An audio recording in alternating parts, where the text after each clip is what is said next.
안녕하세요. 책 읽는 보라입니다. 오늘은 몽테뉴의 거짓말에 대하여 읽어드리겠습니다. 몽테뉴는 1533년 프랑스에서 출생하여 1592년에 생을 마감하였습니다. 프랑스의 사상가이며 수필가입니다. 8년에 걸쳐 완성된 수상록 3권 속에 그의 격조 높은 성찰이 잘 담겨 있습니다. 내가 무엇을 아는가? 라는 회의적인 질문을 둘러싸고 전개되는 그의 사상은 모랄리스트로서 루소, 데카르트, 파스칼 등에게 많은 영향을 주었습니다. 몽테뉴 거짓말에 대하여 사실 사람들은 나에게 말하는지 모른다.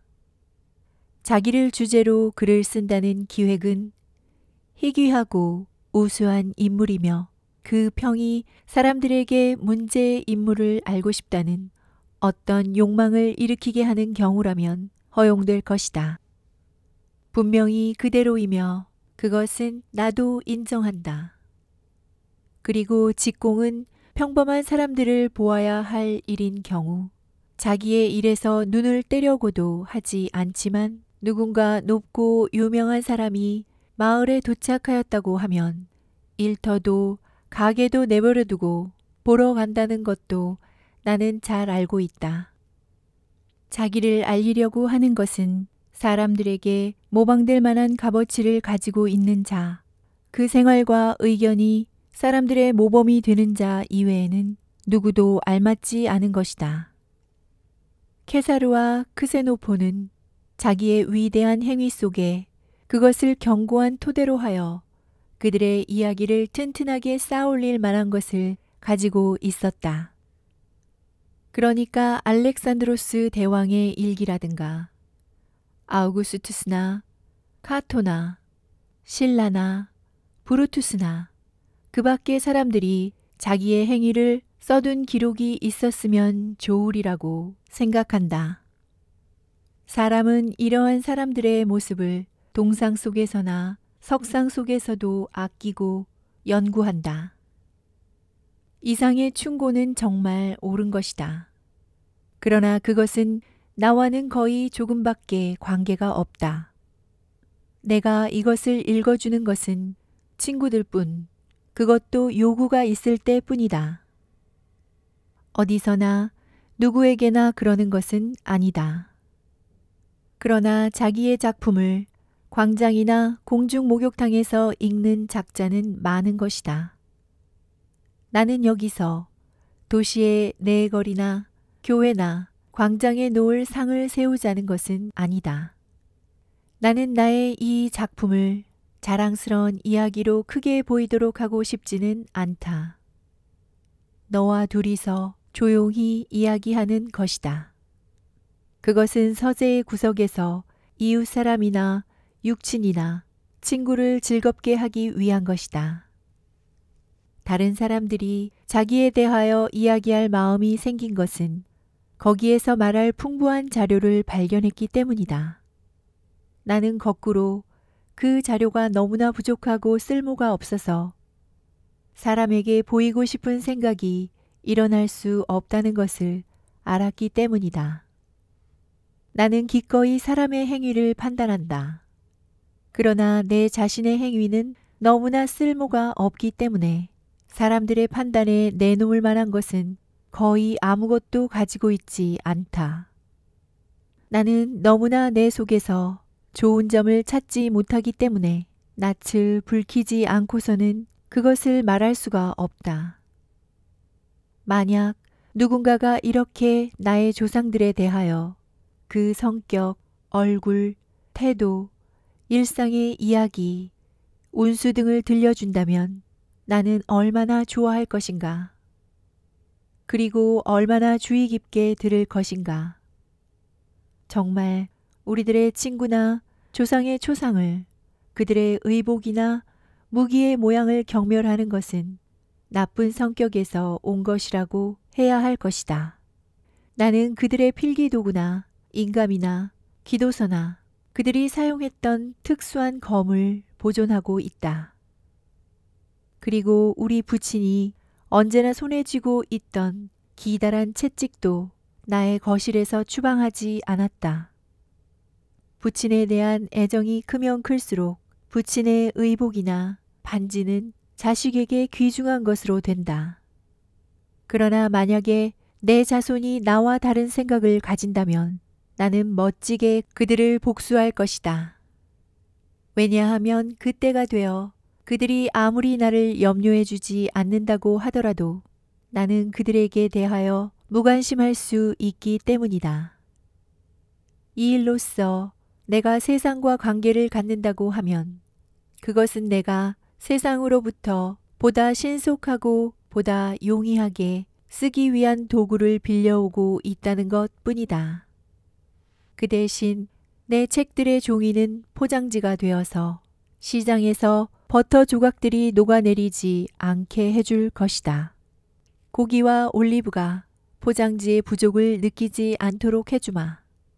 그리고 이따금 고등어를 위하여 커다란 저고리를 내어주마.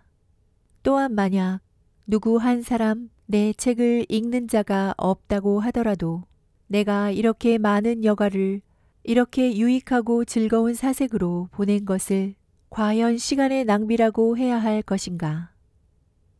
나는 나의 형에 맞추어 이 상을 만들어 나가는 동안에 나의 진정한 모습을 끌어내기 위하여 몇 번이나 자신을 갖추고 몸을 바로 하지 않으면 안 되었다. 그 때문에 원형이 점점 굳어져서 저절로 어느 정도 그 형태가 정해졌다. 다른 사람을 위하여 자기를 그리면서 나는 처음에 나보다는 분명한 색채를 띠게 된 자신을 그렸다. 내가 내 책을 만들었다고 하느니보다는 책이 나를 만들었던 것이다. 이 책은 저자인 나와 동질의 것, 나만을 다룬 것, 내 생활의 한 요소이다. 다른 모든 책과 마찬가지로 제3자인 다른 사람을 대상으로 하거나 목적으로 한 것이 아니다. 이와 같이 끊임없이 주의 깊게 자기를 연구하는 것을 시간의 낭비라고 해야 할 것인가? 사실 단지 머리나 말로써 가끔 자기를 조사하고 고치는데 지나지 않는 사람들은 그것을 자기의 공부로서, 일로서, 직업으로서 전심전력으로 그 기다란 기록을 쓰는데 힘을 다하는 사람만큼 철저하게 자기를 조사하고 자기를 통찰하지 않는다. 가장 감미로운 쾌락은 확실히 그 사람만의 내부에서 맛보게 되는 것이다. 그것은 자기의 흔적을 남기기 싫어한다. 그리고 모두에게 뿐만 아니라 누구에게도 보여지기를 싫어한다. 이 일은 지금까지 몇 번이나 번거로운 생각으로부터 나를 벗어나게 해주었던 것일까? 모든 하잘것없는 생각은 번거로운 생각으로 간주되어야 할 것이다.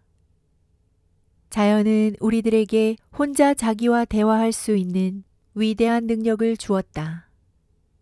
그리고 때때로 우리들을 그곳으로 유도하여 우리들이 자기의 존재를 유지하고 있는 것은 어느 정도 사회의 덕택이지만 대부분은 자기의 힘이라는 것을 가르쳐 준다.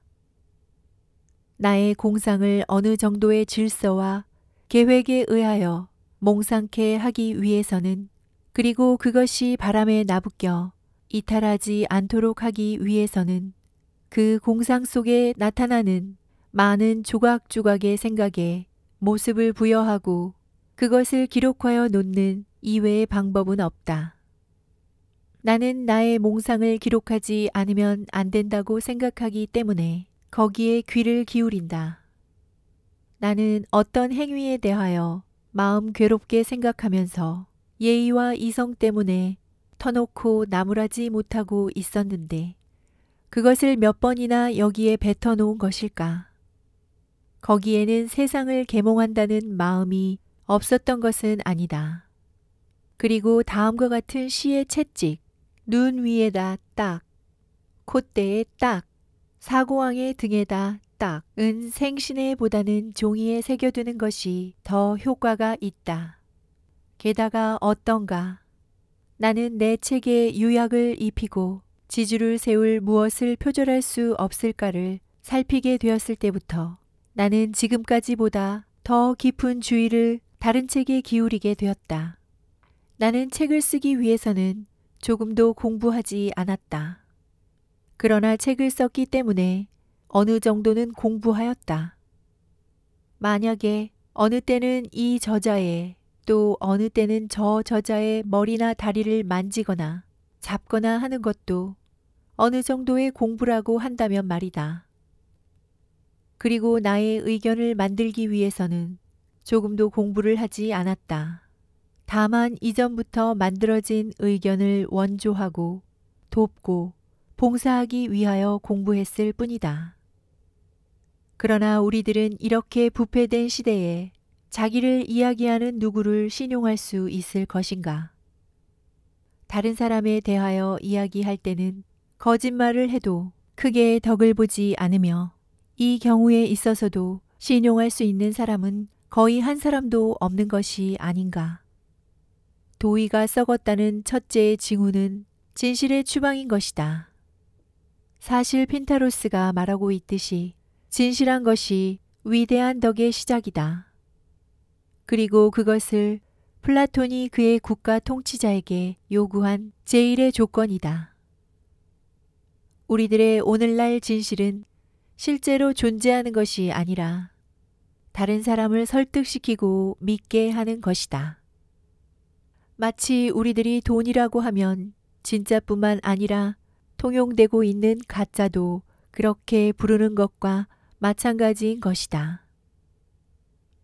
우리나라는 옛날부터 이 악덕 때문에 비난을 받고 있다. 사실 발렌티아누스 황제 시대 사람인 마시리아의 살비아누스는 프랑스 사람에게는 거짓말을 하는 것과 허위의 약속을 하는 것은 악덕이 아니라 일종의 화법이다 라고 말하고 있다. 이 증언을 더 극단적으로 말한다면 이제는 그것이 그들에게 미덕인 것이다 라고 말할 수도 있다. 우리들은 어떤 훌륭한 수련이라도 하는 것처럼 그것으로 자기를 훈련으로 단련한다. 실제로 의장은 현대의 가장 두드러진 특징의 하나이다. 그래서 나는 다음과 같은 것을 때때로 생각한 적이 있다.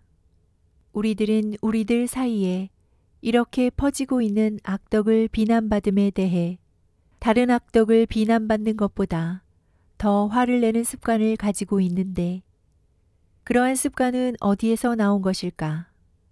우리들은 거짓말쟁이라고 비난하는 것이 우리들에 대하여 말로 할 수 있는 최대의 모욕이 되는 것은 어째서인가 하고 말이다. 이에 대하여 우리들은 자기가 가장 많이 물들어 있는 결점을 스스로 가장 강력하게 변호하는 것은 자연스러운 일이라고 생각한다. 그 비난에 대하여 붕괴하고 화를 내는 것으로써 어느 정도 그 죄를 면한 것 같은 기분이 되는 것이다. 우리들은 실제로 죄를 짓고 있으면 적어도 겉으로라도 그것을 비난하는 채 한다. 그리고 이 비난은 비겁하고 졸렬한 마음에 대한 비난도 포함되는 것이 아닐까. 자기가 말한 것을 부정하는 것만큼 분명한 비겁이 있을까? 다 알고 있는 것을 부정하는 것만큼 비겁한 것이 있을까? 거짓말을 하는 것은 졸렬한 악덕이다. 어떤 옛사람은 이것을 가장 수치스러운 것으로 묘사하여 그것은 신을 경시하고 동시에 인간을 두려워하는 증거이다 라고 말하였다. 그것이 얼마나 무섭고 더럽고 비도덕적인 짓인가를 이만큼 충분히 표현할 수는 없다. 사실 인간에 대하여 비겁하고 신에 대하여 그것만한 것 이상으로 졸렬한 짓이 무엇인가를 생각할 수 있겠는가? 우리들의 상호 간의 이해는 말을 통하여 이루어지는 것이므로 이것을 깨는 자는 사회 전체를 배반하는 자이다. 말은 우리들의 의사나 사상이 전해지는 유일한 수단이며 우리들의 마음의 대변자이다. 이것이 없다면 우리들은 서로 맺어지지도 못하고 서로 알 수도 없다. 만약 그것이 우리들을 속인다면 그것은 우리의 모든 교제를 끊고 우리들의 사회의 모든 기반을 해소시켜 버린다. 새로운 인도의 어떤 국민은 그들의 제신에게 인간의 피를 바쳤다. 그런데 그것은 혀와 귀에서 뽑은 피였다. 그리하여 말하거나 듣거나 한 거짓말에 죄를 보상하려고 한 것이었다. 저 그리스의 호의는 어린이는 공기놀이로서 즐기고 어른은 말로써 즐긴다 라고 말하였다. 한 말을 취소하는 여러 가지 방법, 이에 관한 우리들의 명예의 법칙, 그리고 이 법칙의 변천 등에 대해서는 다른 기회에 내가 아는 바를 이야기하기로 한다. 그러나 나는 만일 가능하다면 이렇게 엄밀히 말에 주의하여 신중하게 이야기하고 거기에 우리들의 명예를 건다는 습관이 어느 시대에 비롯된 것인지를 알고 싶다. 그것이 옛 로마 사람이나 그리스 사람들 사이에 없었다는 것을 쉽게 판단할 수 있다. 그리고 나는 왕왕 그들이 서로 거짓말을 하고 서로 저주하면서 그 이상 싸움을 하지 않았다는 것을 기이하게 생각한다. 그들의 의무의 법칙은 우리들의 것과 다소 다른 것이었다. 어떤 사람은 케사르에게 맞대놓고 도둑놈이라고 하거나 주정꾼이라고 부르고 있다. 우리들은 그들이 게다가 두 나라의 가장 위대한 대장들이 얼마나 자유로이 서로 욕을 퍼붓고 있었는가를 알고 있다. 그러나 그것은 단지 말로써 할 뿐이었지 그 이상 발전하는 것은 아니었다. 여기까지 몽테뉴의 거짓말에 대하여 들으셨습니다. 끝까지 함께 해주셔서 감사합니다. 책 읽는 보라였습니다. 오늘도 행복하세요.